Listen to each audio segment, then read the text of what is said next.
Hello everyone, welcome back. In last session we have studied about central nervous system and today we will be discussing about peripheral nervous system. So let's start. So peripheral nervous system consists of cranial nerve, that is 12 pair, and its branch which arising from brain and spinal nerve, that is 31 pair, and its branches arising from spinal cord. The peripheral nervous system again divided into three subdivisions, that is somatic nervous system. So let's start first one. It is also called voluntary nervous system. It provides nerve supply to skeletal muscle. Somatic nervous system consists of two types of neurons, that is sensory neurons, also called afferent neurons or centripetal neurons. These neurons convey information from different parts of body to CNS. So what they are doing? They are collecting all type of information from the different parts of body to the central nervous system. Clear? Now most of sensory neurons are unipolar, a neuron whose cell body bears only one process. Sensory neurons have short axon and long dendrites. So this is the basic features.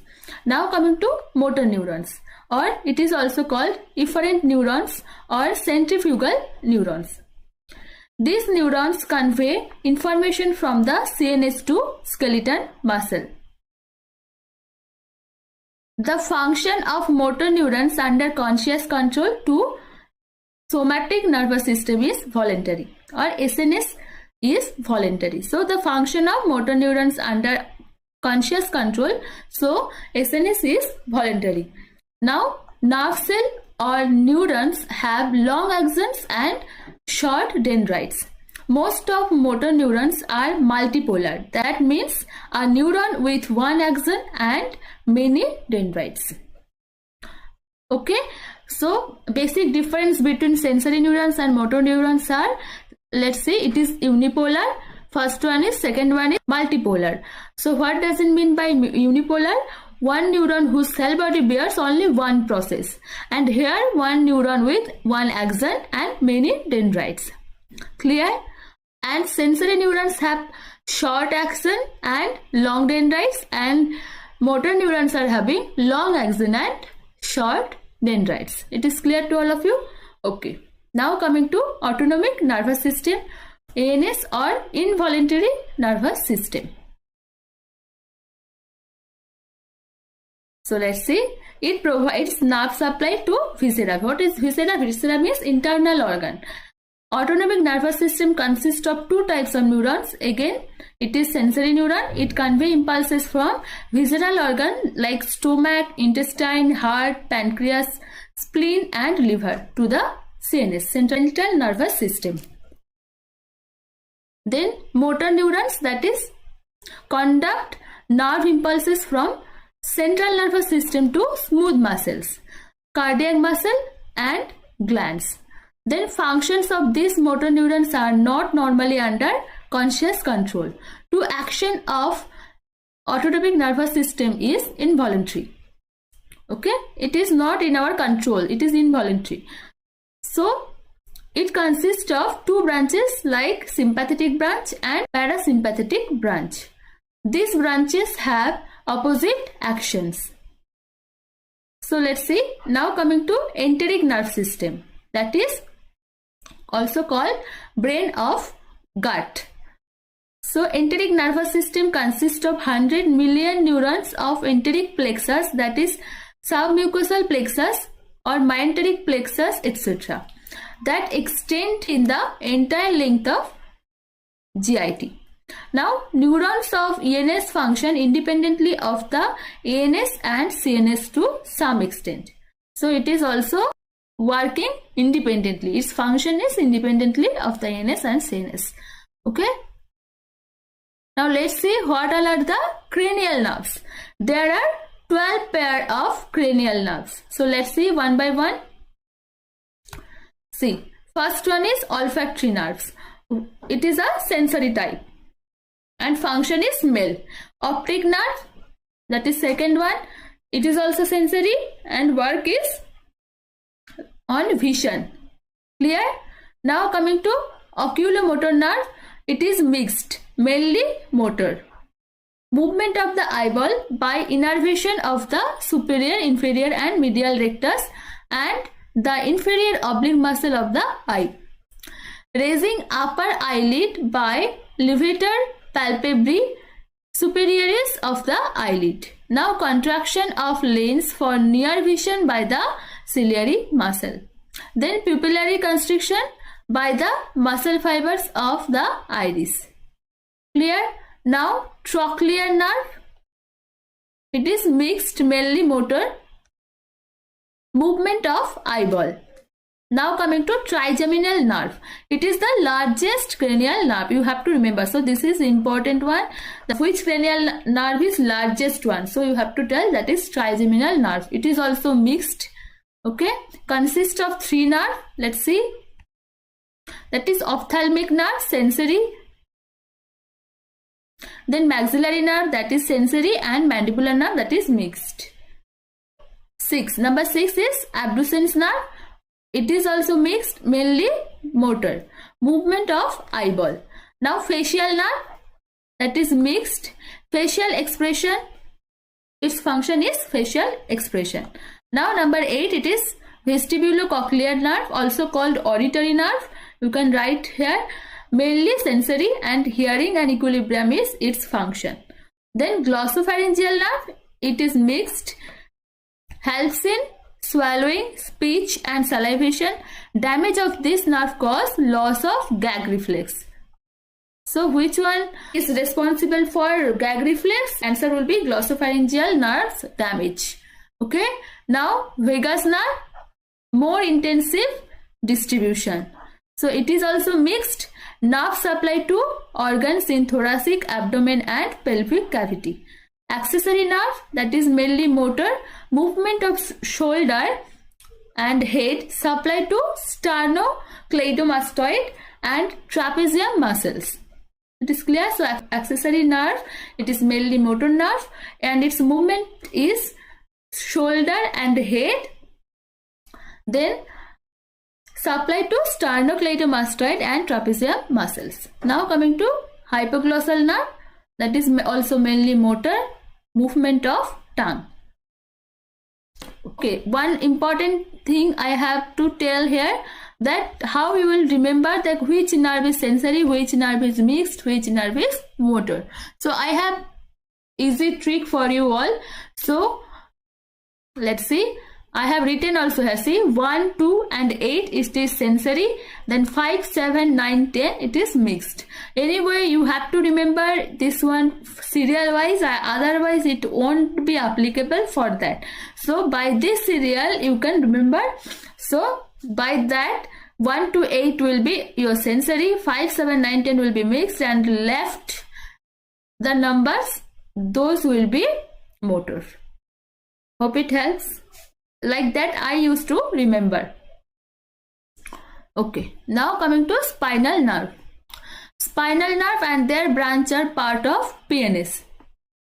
So 31 pair of spinal nerve are named and numbered according to the region and level of vertebral column from which they emerge. So how they have been named?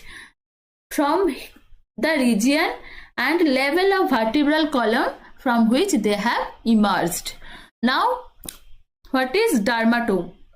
An area of skin that provides sensory input to the CNS via a pair of spinal nerve. The anterior rami or branches, that is motor division of each spinal cord of spinal nerve except thoracic nerve T2 to T12, do not go directly to the body structure they supply. Instead, they form a network of action which is called plexus. Clear to all of you? Now coming to principal plexus, that is cervical plexus. It is formed by anterior rami, ventral branches, that is contain action of motor neuron of first 4 cervical nerve, that is C1 to C4. Cervical plexus supplies the skin and muscle of the head, neck, and superior part of shoulder. Then chest and diaphragm, that is phrenic nerve, it originating from spinal segments, that is C3 to C5. So what is cervical plexus? It is formed by anterior rami, that is ventral branches contain axon of motor neuron, and it is first 4 cervical nerve, that is C1 to C4. Cervical plexus supplies the skin muscles of the head, then neck, superior part of shoulder, chest, diaphragm, that is phrenic nerve, it's originating from spinal segments, that is C3 to C5. It is clear? Now coming to brachial plexus. It is formed by anterior, that is ventral rami, branches contain axon motor neuron of cervical nerve, that is C5 to C8, and first thoracic nerve. So first one was C1 to C4. Now it's starting from C5 to C8 and first thoracic nerve for brachial plexus. Brachial plexus provides the entire nerve supply to shoulder and upper limb. Okay? Yeah. Then injury of brachial plexus due to injury of 5th and 6th cervical roots, mainly during labor, called abduction palsy और waiter stiff position. अगर injury हो गया है, so where due to the injury of 5th and 6th cervical roots mainly during labor, it is called abduction palsy or waiter stiff position. So let's see in next, that is 5 important nerves of brachial plexus are, that is axillary nerve. Axillary nerve supply the deltoid and teres minor muscle, then musculocutaneous nerve, that is supplying the flexion muscles of the arm, radial nerve supplying to muscles of posterior aspect of arm, improper administration of IM injection, that is intramuscular injection in deltoid muscle causes injury to this nerve, which characterized by wrist drop, inability to extend wrist and fingers. So radial nerve में अगर injury हो गया intramuscular injection देते time तो क्या होगा, wrist drop. So this is important. Basically this is the important point. Here it is wrist drop and here abduction palsy or waiter stiff position. You have to remember these two till now. Now coming to ulnar nerve. Supply to anteromedial muscles of forearm and hands. It is supplying by ulnar nerves. Then median nerve supply to muscles of hand. Hope it is clear. Now injury to ulnar and median nerves cause claw hand. So radial nerve में अगर injury हो गया, it will be characterized by wrist drop, and if ulnar and median nerves is injured, then claw hand. Hope it is clear. Now a hand marked by hyperextension of the proximal phalanges of the digits and extreme flexion of middle and distal phalanges called claw hand. Is clear? Now coming to lumbar plexus. Anterior rami of spinal nerve L1 to L4. L1 to L4 from lumbar plexus. Then cervical plexus, brachial plexus, now lumbar plexus we are discussing. It is, first one was C1 to C4, next one was C5 to C8 and T1. Now lumbar plexus it is L1 to L4 from lumbar plexus.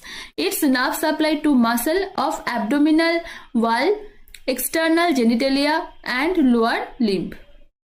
Nerves of lumbar plexus are, that is iliohypogastric nerve, ilioinguinal nerve, genitofemoral nerve and femoral nerve. Largest nerve of lumbar plexus. And last one is obturator nerve. Its injury is a common complication in case of childbirth. Now coming to sacral plexus.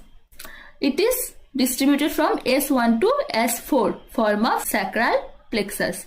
It supplies the buttock, perineum and lower limb. The largest nerve in the body, that is sciatic nerve, arises from the sacral plexus. If it is asked in question that from which plexus the sciatic nerve is arised, the answer will be sacral plexus. Then sciatic nerve injury by wrong administered of intramuscular injection into buttock, fracture and pressure of cast cause foot drop. So wrist drop was because of radial nerve, foot drop is because of sciatic nerve. Then plantar flexion of the foot due to injury, paralysis or weakness of the nerve supplying the anterior tibial muscles called foot drop. So plantar flexion of the foot due to injury, paralysis or weakness of the nerve supplying the anterior tibial muscles called foot drop. It may result in dragging of the foot or toes while walking. Now coming to small coccygeal plexus. Clear? This small plexus formed by spinal nerve, that is S4 to S5.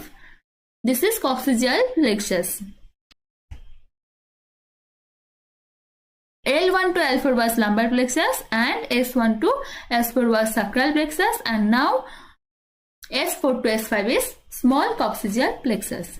Then intercostal nerve, that is anterior rami of spinal nerves T2 to T12 do not form plexus. It is also known as intercostal or thoracic nerve. It supplies to intercostal muscles and overlying skins. So in next class we will be discussing about autonomic nervous system. Till then, keep revising this CNS and PNS. In next class we will be discussing about ANS. See you soon. Thank you.